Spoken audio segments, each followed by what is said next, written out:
మేడ్చల్ మల్కాజ్గిరి జిల్లా Kushaiguda police station పరిధిలో వరుస బైక్ చోరీలకు పాల్పడుతున్న నిందితుడిని పోలీసులు అరెస్ట్ చేసి అతని వద్ద నుంచి 14 ద్విచక్ర వాహనాలను స్వాధీనం చేసుకున్నారు. ఉప్పల్ జోన్ డీసీపీ సురేష్ కుమార్ ఆధ్వర్యంలో నిర్వహించిన విలేకరుల సమావేశంలో ఈ వివరాలను వెల్లడించారు. ఇటీవల నమోదైన బైక్ చోరీ కేసులపై ప్రత్యేక దృష్టి సారించిన పోలీసులు సీసీటీవీ ఫుటేజ్లు, సాంకేతిక ఆధారాల సహాయంతో నిందితుడిని గుర్తించి అదుపులోకి తీసుకున్నారు. యాదాద్రి భువనగిరి జిల్లా బొమ్మల రామారం మండలం ప్యారారం గ్రామానికి చెందిన చిన్నం రాజు అని వ్యక్తి పెయింటింగ్ పనులు చేస్తూ జల్సాలకు అలవాటు పడి బైక్ దొంగతనాలకు పాల్పడినట్లు విచారణలో తేలిందన్నారు. ఈ రోజు కుషాయిగూడ పోలీస్ స్టేషన్ లో SHO Kushaiguda and DI Kushaiguda ఆధ్వర్యంలో ఒక గుడ్ వర్క్ జరిగింది.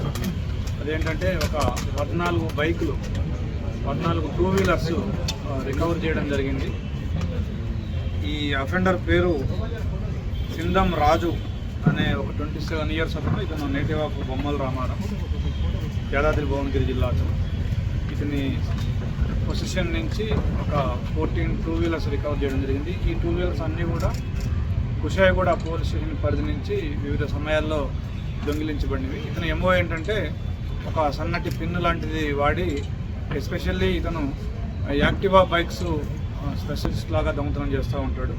ఈ దొంగతనాలు చేసి ఇతను వీటిని తీసుకెళ్ళి విలేజెస్లో ఉండేటువంటి ఇన్నోసెంట్ పీపుల్కి నా బైకే అని వాళ్ళని నమ్మించి ఆ బైక్ని ప్లెడ్జ్ చేసి వాళ్ళ దగ్గర నుంచి 4,000 5,000 తీసుకొని అతను ఖర్చులకు వాడుకుంటూ ఉంటాడు. సో అతన్ని అరెస్ట్ చేసి ఆ బైకులన్నీ కూడా రికవరీ చేసినందుకు SHO Kushaiguda, DI Kushaiguda and staff SI Vijay, TC Mahesh, TC Dinesh వీరందరినీ కూడా అభినందిస్తున్నాను. ఈ అఫెండర్ మీద గతంలో కూడా 2022లో కూడా ఒక కేసు ఉంది గట్కేసర్ పోలీస్ స్టేషన్లో. అప్పుడు కూడా ఒక 11 బైకులు అప్పుడు రికవర్ చేయడం జరిగింది. ఇతను బయటికి బేసిక్గా పెయింటింగ్ వర్క్స్ చేస్తున్నట్టుగా ఉంటాడు. బట్ ఎక్కడైనా తాళం వేసిన బైక్ కనిపిస్తే వెంటనే సన్నటి ఊచ లాంటిది వాడి ఆ కీ ఓపెన్ చేసి దొంగిలిస్తూ ఉంటాడు. సో ఈరోజు ఇతన్ని అరెస్ట్ చేసినా రిమాండ్ పంపిస్తున్నాం. ఈ బైక్స్ కూడా రికవర్ చేసి ఎవరి వాళ్ళకి ఇవ్వకూడదు. Thank you.